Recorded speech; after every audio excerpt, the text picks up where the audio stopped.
And that is the best song that's ever been written. Incredible. Just absolutely incredible. Mm-hmm.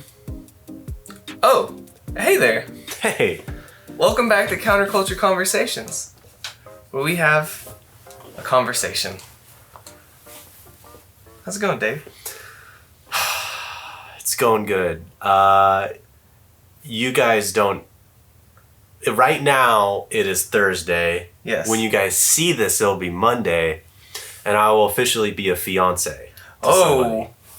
Mm-hmm. Oh, congratulations. Yep, I will officially have a fiance, and I will be a fiance. Is it, I will have a fiance and I will be a fiancéed? No, I don't think it works like that. Close though. And yeah, I'm really excited. That's awesome. Big news, yes. That's incredible. Just one step closer to a real deal adult, human adult man. One step closer. Mm-hmm. That's awesome. Well, congratulations. That's incredible. Well, cool. Well, I guess, you know what? This is a great segue.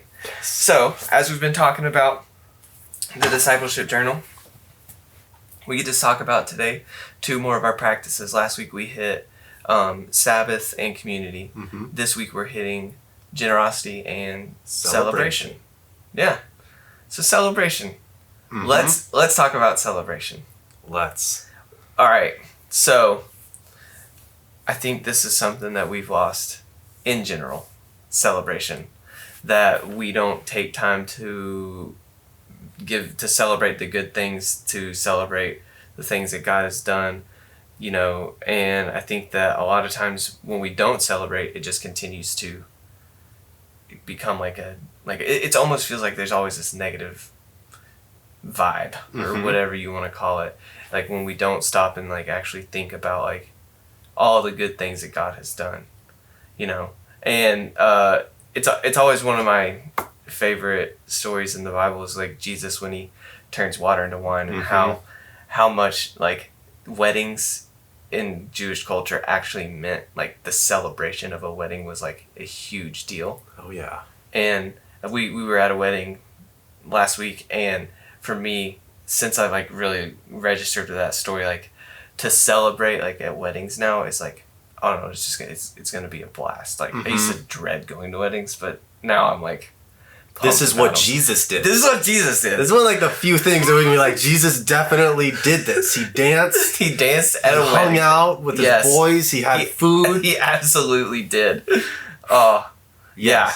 I love that celebration is something that we recognize as a practice because it is by far the most fun of the practices to participate in. Yeah.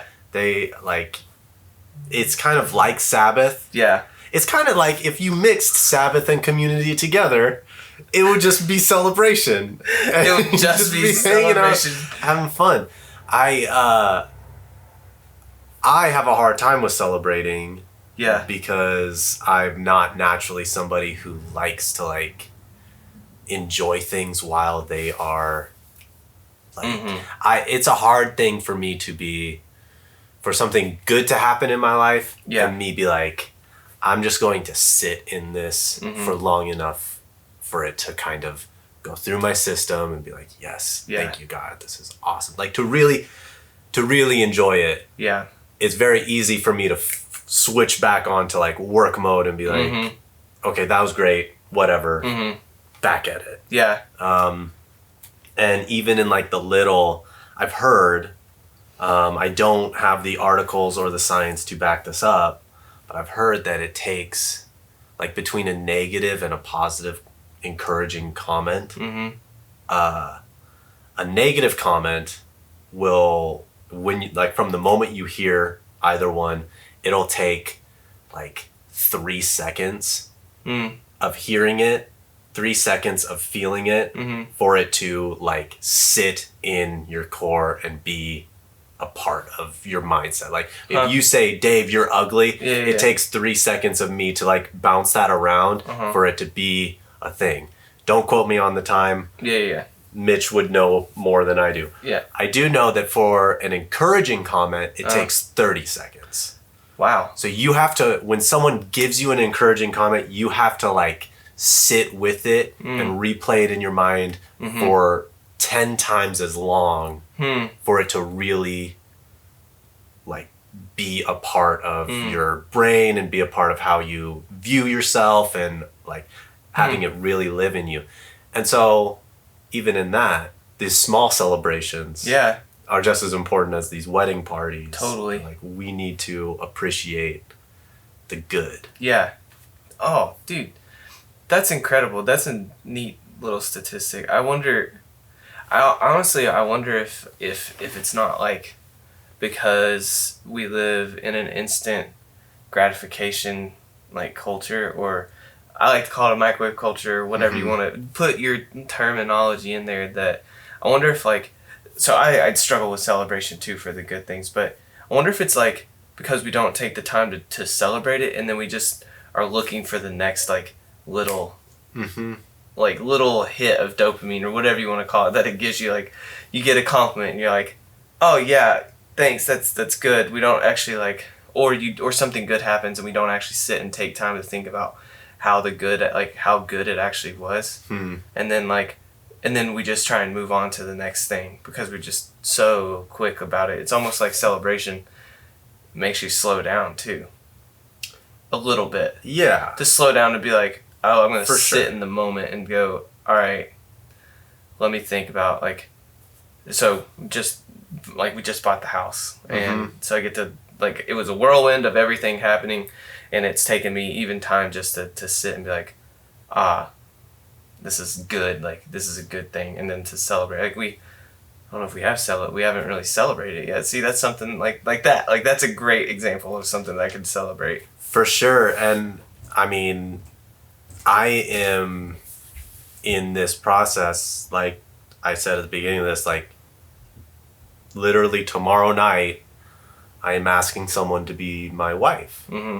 And so this last week, I've been like kind of just seeing everything like, wow, this is the last time I'm going to be doing this, hopefully, as a boyfriend. Like, hopefully nothing terrible happens. But you know, realistically, like, this is the last time I'm going to be going to this place as just a boyfriend. Like, and trying to, you know, Paul says that he has found the secret of being content in all things. And I wonder if there is a trick or secret or way of living that makes us go, yeah, I haven't bought the house yet. I mean, you have, but like, even in that process of it's coming, and it hasn't yet come, can I still celebrate this journey for where I'm at in the process? Of like, that's been this last week of like, I know I'm going to celebrate on Friday, and I know I'm going to be happy on Saturday. Can I celebrate Tuesday? Just for being the last Tuesday that I'm a boyfriend, sort of thing. Can I celebrate, you know, if for a high schooler, can I celebrate being a sophomore? Even though I know I'm going to be celebrating when I'm a senior and I'm done with this. Can I celebrate it just for being what it is and knowing that it's a process that I get to take part in? That takes a level of... I think maturity that I'm not capable of, but I see it as something that I want to be able to celebrate it all. Totally. Even the bad. No, absolutely. I think it's just something that the more that you do it, the better you probably will get at it. Like, the idea of slowing down and doing this is so different from what culture does. It's counterculture. It's counterculture. It's so different from what culture would do, and like, it's just good to not sweep over the good things in our life, and to like take time to stop, pause, thank God, be appreciative, celebrate. And like you said, it doesn't always have to be the big things, which the big things are always going to be the most fun, like a lot of fun to celebrate. Mm-hmm. But I think that if you can start to celebrate the little things, then like that's like where in your day-to-day life to start to celebrate some of these little things of what God does. I wonder if that doesn't change your perspective and like the way you see the Lord too. Yeah, I mean, and I can go off on a tangent on this now. I was talking with my dad yesterday, and he was talking about the war, which all dads do at some point. When you become a dad, you just start talking about the war. I don't know which one he's talking about, but it's the big one, guys. And he's going to talk about it, and we're going to talk about it at some point.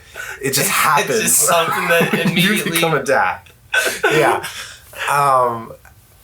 And something he was saying was he was talking about this guy that he knew that, flew planes, did 20 missions, which is a lot for flying planes because it's not a very high success rate. Or at least it wasn't when it was the big war. The big war, wasn't.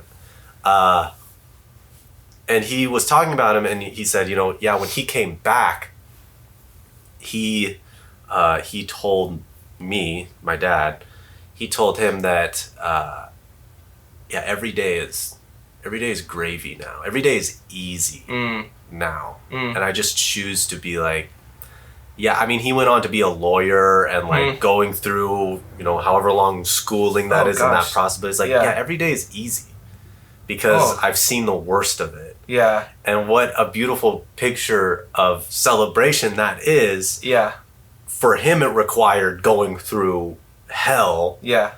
But I wonder if that's not a level of... I wonder if that's not a mindset we as humans can get to, even without going through those types of events. Like, is it possible for me to look at every day and just celebrate the fact that I woke up, that statistically I'm like a complete anomaly just for being born? Yeah. I don't know. Maybe that's what, I mean, I hope that you could. I hope so too. Like I'm just sitting here thinking like, I think that you could train yourself into being like, I just get to sit and be and do and that type of thing. Cool. All right. What about generosity? This is always a fun one. I really do think that a lot of times that we talk about generosity, it's like always a money one. I think that's the first thing that comes to my mind. But for me, I think just knowing myself and that sometimes like time, like the time that you can put into stuff has been for me some of the harder parts of generosity, if that makes sense. So like,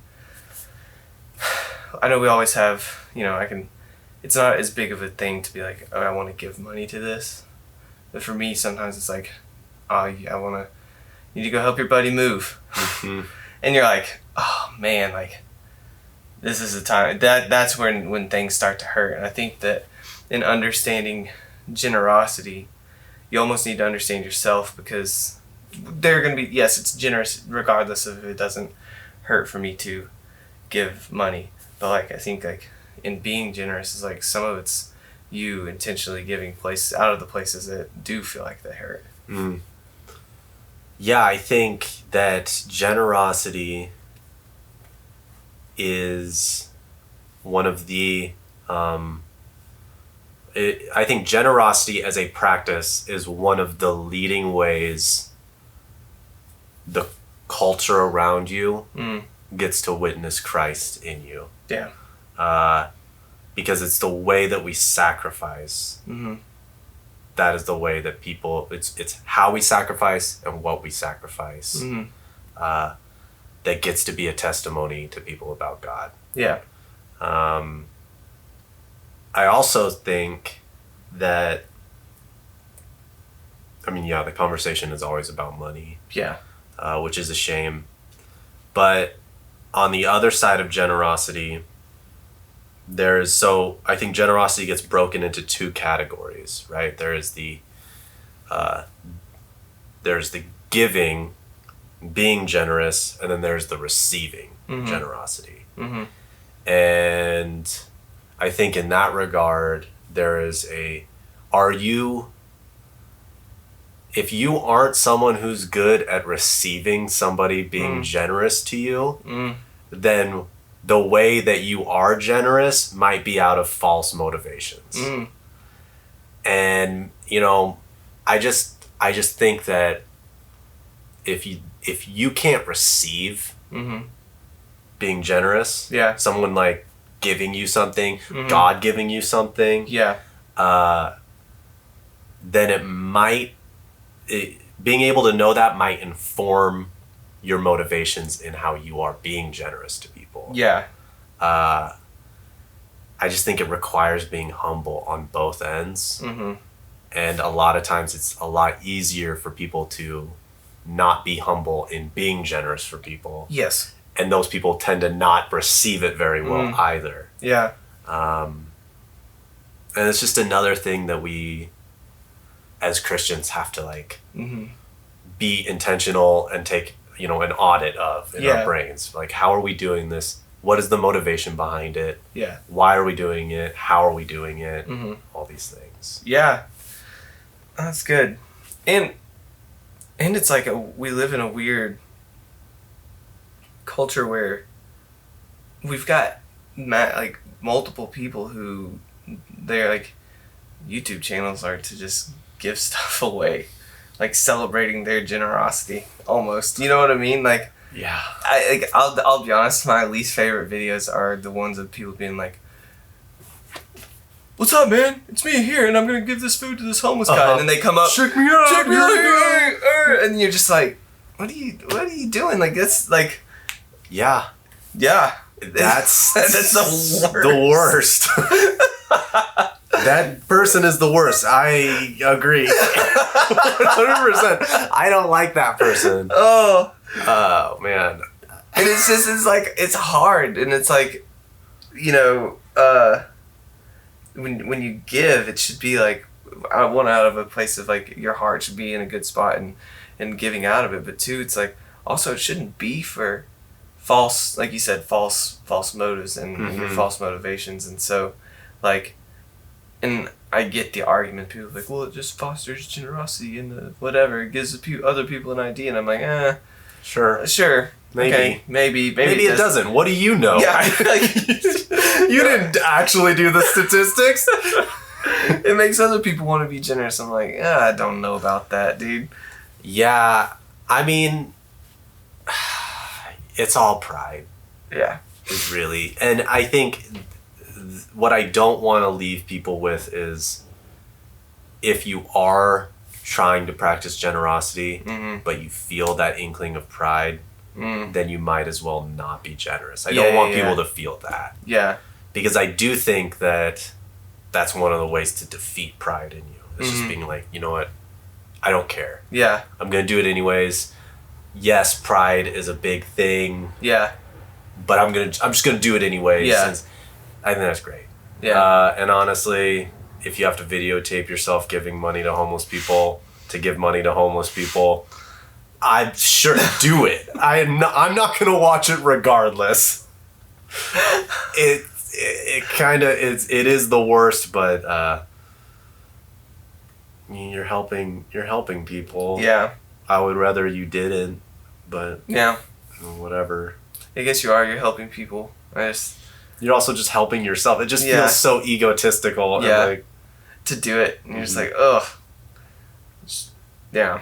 I don't know, man. It's all that it's just multiple arguments for those videos and for stuff, but I would say that don't shouldn't be given one of the things that Jesus was pretty upset about with the Pharisees was giving money just for the fact of giving money to. Oh yeah, you're walking on thin ice. Yeah, you are.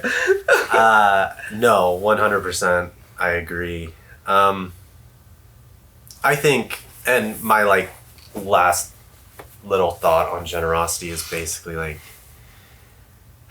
it's one of the practices that can be the scariest, just in the fact that, you know, whatever you do unto the least of these, you do unto me. Like, you how you practice generosity, whether it's money, whether it's food, whether it's time and energy,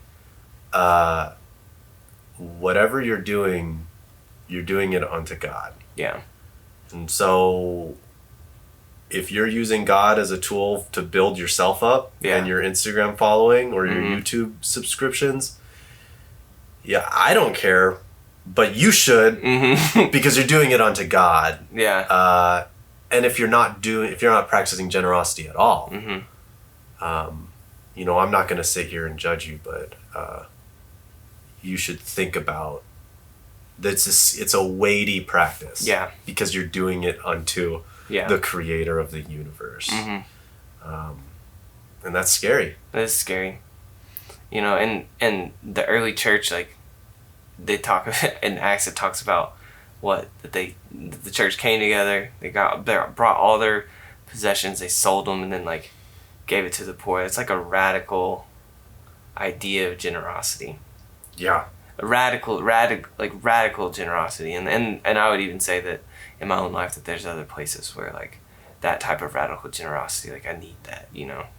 Well, and have you ever met somebody who is like, yeah, money or, you know, whatever, clothing, it doesn't mean anything to me because it was all from God? I've met only a handful of people like that. I've met like a couple people, and you're just like, you're the most attractive type, like, not, you know, romantically, but like, oh, I want what you have. Yeah. Like, that is, it's just so attractive. It's such an attractive trait to have, to be like, none of this was mine to begin with. So why am I hoarding it? Yeah. No, it's good. It's good. Well, thanks, Dave. Appreciate it. Counterculture. Have a good night.